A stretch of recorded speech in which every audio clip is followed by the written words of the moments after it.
Tabak Pana, Kukina Kapapa, no way Maru Marakta, Chongduiba, Equi Maite, Atoba Kunapa. Ngasi Maite, Atoba Kunapabu, Nahaka Pota, Gana Lapada, Pabiriba, State Force, State Government Nimapanda,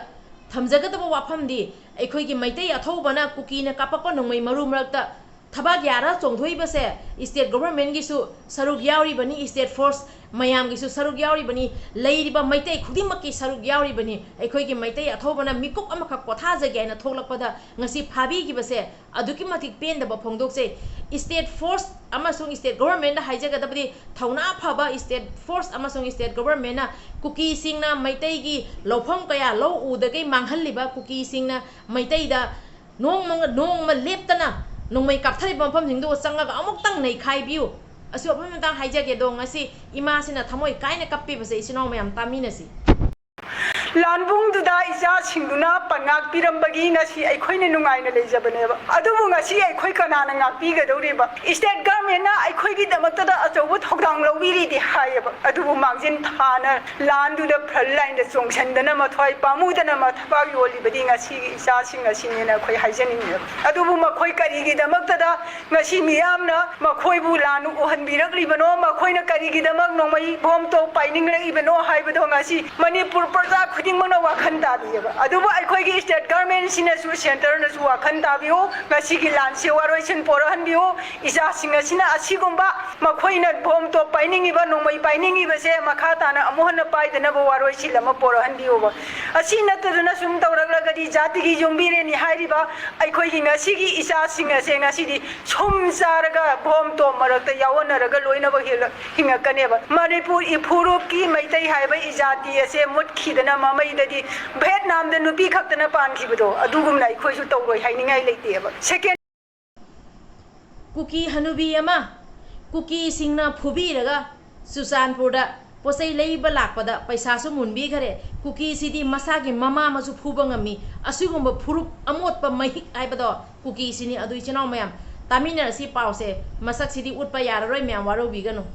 Apion be Kuki nupi ama drak sabo iki swing na basing furam bateki Osamo district hospital like nari hairi solaba haladu Osamo district zomi colony tigi niang gailun mapureba Ivan tangkai fiang ni hairi alase yum satana insang napi yon bani hairi ngasiu alasina insang napi loba lapada Osamo new bazar da sakhang daba mioi ohumna phubika loinana masada yawa selfon na mullaga pukre hairi thawang adabu tongan ba sia sosila kana mondiaring daba phong torak lagi Kuki noina pap tauraga adugi maheiduna noigi nasana suda phange ado taminarasi swimming pool da iroiba tambada kuki masa ani laikhidre maite ekhoigi di Bangalore gi banner da maite gi pung solom yauna thele adudi yengminarasi ko kuki minai sanoi Bangalore da aikhoi Manipur gi pung solom yawba banner thet pa hore haina thamlakpani kuki nupi ama mapa se aduki matik masing yamanle aduna ma se confuse sale aseng bada ma se nagara hindura kukira khangba ngamdra mare ado taminarasi mama na mapa mayam ama thanambanina mana saliba confuse se ta taminasi stagi update khangmina se ngasi nongmagi oiba kuki gi soirol kuki se real nagani kuki se real hindu ni haidona kuki nupi amana phongdok le kuki lalhoba ama separate administration tan bagi tamakta sakhatpa hogare kulen phangare adudi taminarasi ko lakli madudi kuki lal hoba amasu sire mamingna thangjangam khongsai haina thamlakpani Susanpurda paite leader amasu phajana dulop jairame haire kuki singna ado Susanpurda su posai yon basasabi hanubi amasu Number 4 sarang wani aina chingnaba kuki mayam na paisa munbiraga tamthina su phubi gare hai ko ado hojingna paite gi leader da dhulop jairam base taminarasi Sipurda paite gi lusingba ama kuki singna tamthina phuram le hairi mamingna syampu samte kowi hairi sabsaba maram khangdre Manipur bu thugai ge haina kuki singna chattoriba rally se asigi mathakta central government amasung state government na kari action lobi doriba na chumnegi Ekhoi maitena Manipur thugaibe yaroi haina chachaba protest tadi tayar ge so kariyo pangka takapchan baniaba ado kuki singna Manipur thugaibe gi tamakta all India gi oiba rally chattori besigadi central government amasung state government na kari tobidori bano ado khoi myam ꯌꯦꯡꯖꯒꯦ ꯑꯩꯅ ꯉꯥꯏꯖꯔꯤ ꯀꯤꯖꯣꯁꯤꯡꯒꯤ ꯑꯣꯏꯕ ꯇꯣꯉꯥꯟꯕ homeland union territory separate ꯑꯦꯗꯃꯤꯅꯤꯁꯇ꯭ꯔꯦꯁꯟꯒꯤ ꯗꯤꯃꯥꯟ ꯇꯥꯜꯂꯗꯨꯅ date 31ꯗ India ꯁꯤꯟꯕ ꯊꯨꯡꯅ ꯀꯨꯀꯤ ꯏꯟꯄꯤ ꯑꯃꯗꯤ KSOꯅ rally ꯆꯠꯅꯕ ꯊꯧꯔꯥꯡ ꯇꯧꯕ ꯂꯣꯏꯈ꯭ꯔꯦ ꯍꯥꯏꯔꯦ ꯑꯩꯈꯣꯏꯒꯤ ꯃꯩꯇꯩ ꯑꯊꯧꯕꯁꯤꯡꯕꯨ ꯐꯥꯕꯤꯔꯤꯕꯁꯦ ꯁ꯭ꯇꯦꯠ ꯒꯣꯚꯔꯟꯃꯦꯟ ꯑꯃꯁꯨꯡ ꯁ꯭ꯇꯦꯠ ꯐꯣꯔꯁꯅ ꯈꯖꯤꯛꯇꯪ ꯈꯟꯊꯐꯝ ꯊꯣꯛꯄ꯭ꯔꯥ ꯍꯥꯏꯅ ꯈꯟꯖꯩ ꯉꯁꯤ ꯑꯩꯈꯣꯏ ꯃꯩꯇꯩ ꯑꯊꯧꯕꯁꯤꯡꯅ ꯊꯕꯥꯛ ꯐꯜꯂꯒ ꯀꯨꯀꯤꯅ ꯀꯥꯞꯄꯛꯏꯕ ꯅꯣꯡꯃꯩ ꯃꯔꯨ ꯃꯔꯛꯇ ꯆꯣꯡꯊꯣꯛꯏꯕꯁꯦ ꯂꯩꯔꯤꯕ ꯁ꯭ꯇꯦꯠ ꯐꯣꯔꯁ ꯃꯌꯥꯝꯁꯤꯒꯤꯁꯨ ꯁꯔꯨꯛ ꯌꯥꯎꯔꯤꯕꯅꯤ ꯍꯥꯏꯕꯁꯦ ꯀꯥꯎꯐꯝ ꯊꯣꯛꯇꯕ꯭ꯔꯥ ꯍꯥꯏꯅ ꯈꯟꯖꯩ ꯂꯩꯔꯤꯕ ꯁ꯭ꯇꯦꯠ ꯒꯣꯚꯔꯟꯃꯦꯟꯒꯤꯁꯨ ꯁꯔꯨꯛ ꯌꯥꯎꯔꯤꯕꯅꯤ ꯍꯥꯏꯁꯦ ꯀꯥꯎꯐꯝ ꯊꯣꯛꯇꯕ꯭ꯔꯥ ꯍꯥꯏꯅ ꯈꯟꯖꯩ ꯑꯩꯈꯣꯏꯅ ꯉꯁꯤ ꯍꯥꯏꯖꯒꯗꯕꯗꯤ ꯁꯦꯟꯇ꯭ꯔꯦꯜ ꯒꯣꯚꯔꯟꯃꯦꯟꯠꯅ ꯀꯔꯤꯁꯨ ꯈꯪꯗꯕꯒꯤ ꯃꯇꯧ ꯃꯑꯣꯡꯗ ꯃꯃꯤꯠ ꯎꯏꯁꯟꯅ ꯂꯩꯔꯤꯕ ꯑꯗꯨ ꯑꯣꯏꯔꯕꯗꯤ ꯃꯃꯤꯠ ꯎꯏꯁꯟꯅ ꯂꯩꯔꯤꯕ ꯁꯦꯟꯇ꯭ꯔꯦꯜ ꯒꯣꯚꯔꯟꯃꯦꯟꯠꯗ ꯁ꯭ꯇꯦꯠ ꯒꯣꯚꯔꯟꯃꯦꯟꯠꯅ ꯃꯩꯇꯩꯁꯦ ꯑꯗꯨꯛꯀꯤ ꯃꯇꯤꯛ ꯋꯥꯔꯦ ꯃꯩꯇꯩꯗ ꯀꯨꯀꯤꯁꯤꯡꯅ ꯑꯣꯠꯄ ꯅꯩꯕ ꯇꯧꯔꯤ ꯍꯥꯏꯅ ꯁ꯭ꯇꯦꯠ ꯒꯣꯚꯔꯟꯃꯦꯟꯠꯅ ꯁꯦꯟꯇ꯭ꯔꯦꯜ ꯒꯣꯚꯔꯟꯃꯦꯟꯠꯒꯤ ꯎꯏꯁꯜꯂꯤꯕ ꯃꯃꯤꯠꯇꯣ ꯄꯥꯡꯍꯟꯒꯗꯕꯅꯦꯕ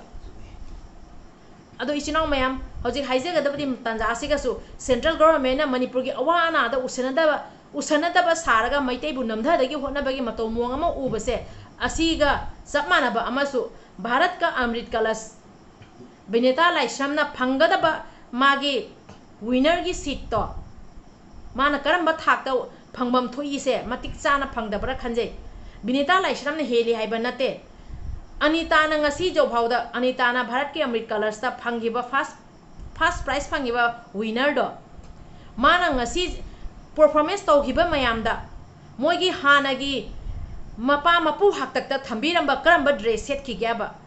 ꯐꯣꯛꯀꯤ ꯑꯣꯔꯤꯖꯤꯅꯦꯜ ꯁꯣꯡ ꯀꯔꯝꯕ ꯁꯛꯈꯤꯒꯦ ꯍꯥꯏꯕ ꯑꯗꯨꯒ ꯑꯩꯈꯣꯏꯒꯤ ꯕꯤꯅꯤꯇꯥ ꯂꯥꯏꯁ꯭ꯔꯝꯅꯗꯤ ꯃꯈꯜ ꯃꯈꯜ ꯀꯌꯥꯒꯤ ꯗ꯭ꯔꯦꯁ ꯀꯌꯥ ꯁꯦꯠꯂꯒ ꯐꯣꯛꯀꯤ ꯑꯁꯤꯒꯨꯝꯕ ꯏꯁꯩ ꯀꯌꯥ ꯃꯌꯥꯝꯗ ꯎꯠꯈꯤꯕꯅꯦꯕ ꯌꯥ ꯀꯥꯔꯒ ꯎꯡꯅ ꯌꯦꯡꯈꯤꯕ ꯉꯥꯛꯇꯅꯦꯕ ꯑꯗꯣ ꯑꯩꯅ ꯇꯟꯖꯥꯁꯤꯒ ꯍꯥꯏꯖꯒꯗꯕꯗꯤ ꯕꯤꯅꯤꯇꯥ ꯂꯥꯏꯁ꯭ꯔꯝꯒꯤ ꯇꯟꯖꯥꯁꯤꯒ ꯑꯩꯈꯣꯏꯅ ꯈꯣꯜꯂꯥꯎ ꯂꯥꯎꯍꯧꯗ꯭ꯔꯒꯗꯤ ꯇꯨꯡꯗ ꯕꯤꯅꯤꯇꯥ ꯂꯥꯏꯁ꯭ꯔꯝꯗꯒꯤꯁꯨ ꯍꯦꯟꯅ ꯑꯍꯦꯟꯕ ꯀꯌా ꯑꯃ ꯊꯣꯛꯂꯛꯈꯤꯅꯤ ꯃꯅꯤꯄꯨꯔꯗꯒꯤ ꯑꯋꯥꯠ ꯑꯄꯥ ꯅꯥꯏꯗꯦ ꯃꯈꯜ ꯀꯌꯥꯒꯤ ꯑꯊꯧꯕ ꯀꯌా ꯂꯩꯔꯤꯕ ꯑꯗꯨꯒ ꯑꯩꯈꯣꯏꯒꯤ ꯃꯩꯇꯩ ꯆꯅꯨꯔꯥ ꯀꯌꯥꯅ ꯉꯁꯤ ꯄꯔꯐꯣꯔꯃꯦꯟꯁ ꯑꯃ ꯇꯧꯊꯣꯔꯛꯄꯗ ꯃꯌꯥ ꯀꯥꯅ ꯌꯦꯡꯅ ꯂꯩꯒꯗꯕ ꯑꯁꯤꯒꯨꯝꯕ ꯃꯩꯇꯩ ꯆꯅꯨ ꯃꯌꯥꯝ ꯑꯃ ꯂꯩꯔꯦꯕ ꯇꯨꯡꯗ ꯑꯃꯨꯛ ꯑꯁꯤꯒꯨꯝꯕ ꯃꯤꯆꯪ ꯃꯤꯈꯟ ꯅꯥꯏꯕꯒꯤ ꯃꯇꯧ ꯃꯑꯣꯡꯗ ꯇꯧꯗꯅꯕ ꯑꯩꯈꯣꯏꯅ ꯍꯧꯖꯤꯛꯀꯤ ꯃꯇꯥꯡꯁꯤꯒ ꯈꯣꯜꯂꯥꯎ ꯂꯥꯎꯐꯝ ꯊꯣꯛꯄ꯭ꯔꯥ ꯍꯥꯏꯅ ꯈꯟꯖꯩ ꯑꯗꯨꯒ ꯑꯩꯅ ꯍꯥꯏꯖꯒꯗꯕꯗꯤ ꯍꯧꯖꯤꯛ ꯀꯨꯀꯤꯁꯤꯡꯅꯁꯨ ꯃꯈꯟ ꯀꯌꯥꯒꯤ ꯂꯥꯂꯣꯡ ꯀꯌꯥ ꯁꯤꯜꯂꯒ ꯍꯧꯖꯤꯛ ꯑꯃꯨꯛ ꯍꯌꯦꯡ ꯍꯪꯆꯤꯠꯁꯤꯒ ꯔꯦꯂꯤ ꯑꯃ ꯆꯠꯇꯣꯔꯦꯅ ꯍꯥꯏꯔꯤꯑꯕ ꯑꯗꯨꯅ ꯁ꯭ꯇꯦꯠ ꯒꯣꯚꯔꯟꯃꯦꯟꯠꯅ ꯀꯔꯝꯕ ꯐꯤꯔꯦꯞ ꯂꯧꯕꯤꯒꯗꯕ ꯍꯥꯏꯁꯦ ꯁ꯭ꯇꯦꯠ ꯒꯣꯚꯔꯟꯃꯦꯟꯠꯒꯤ ꯃꯐꯝꯗ ꯊꯝꯖꯔꯤ ꯄꯥꯔꯤ ꯑꯃꯃꯝ ꯆꯦꯅꯦꯜꯁꯤꯕꯨ ꯌꯦꯡꯕꯤꯔꯤꯕ ꯃꯌꯥꯝ ꯄꯨꯝꯅꯃꯛꯄꯨ ꯏꯀꯣꯛ ꯅꯣꯟꯖꯔꯤ ꯉꯁꯤ ꯊꯝꯖꯔꯤꯕ ꯚꯤꯗꯤꯑꯣꯁꯦ ꯏꯃꯥꯗꯨꯅ ꯉꯁꯤ ꯀꯞꯅ ꯊꯝꯃꯤꯕ ꯋꯥꯐꯝ ꯀꯌꯥꯗꯣ ꯊꯃꯣꯏꯗ ꯑꯗꯨꯛꯀꯤ ꯃꯇꯤꯛ ꯁꯣꯛꯏ ꯏꯕꯨꯡ ꯏꯄ꯭ꯋꯥꯁꯤꯡꯅ ꯃꯤꯀꯨꯞ ꯑꯃꯇꯪ ꯄꯣꯊꯥꯖꯒꯦ ꯍꯥꯏꯅ ꯊꯣꯛꯂꯛꯄꯗ ꯑꯁꯨꯃꯥꯏꯅ ꯐꯥꯕ ꯄꯨꯟꯕ ꯇꯧꯕꯤꯔꯤꯕꯁꯦ ꯑꯗꯨꯛꯀꯤ ꯃꯇꯤꯛ ꯄꯦꯟꯗꯦ ꯑꯁꯤ ꯋꯥꯐꯝꯁꯤꯇꯪ ꯊꯝꯖꯒꯦ ꯑꯗꯨꯒ ꯆꯨꯔꯆꯥꯟꯄꯨꯔꯗ ꯇ꯭ꯔꯥꯐꯤꯛ ꯄꯨꯂꯤꯁ ꯑꯃ ꯚꯥꯏꯔꯦꯜ ꯑꯣꯏꯈꯤꯕꯗꯣ ꯃꯌꯥꯝꯅꯁꯨ ꯎꯔꯝꯒꯅꯤꯀꯣ ꯃꯣꯏꯒꯤ ꯀꯨꯀꯤ ꯄꯨꯂꯤꯁꯁꯤꯡꯗꯤ ꯃꯣꯏꯒꯤ ꯃꯤꯆꯪꯁꯦ ꯑꯗꯨꯛꯀꯤ ꯃꯇꯤꯛ ꯆꯪꯉꯦꯕ ꯑꯗꯣ ꯑꯩꯅ ꯍꯥꯏꯖꯒꯗꯕꯗꯤ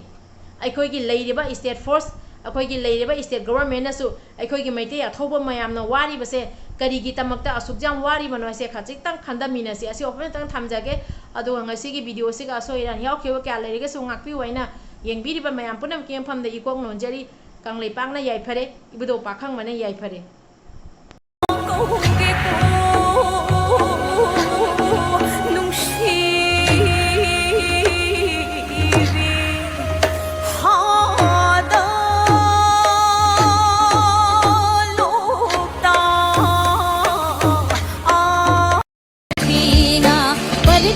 सारी खबरां बेगो रे पपिया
छो मायरी बात।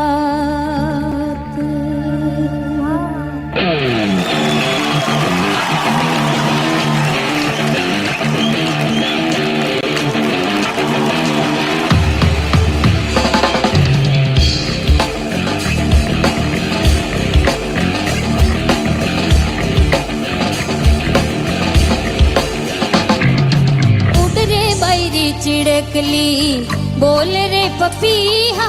उड़ रे बैरी चिड़कली।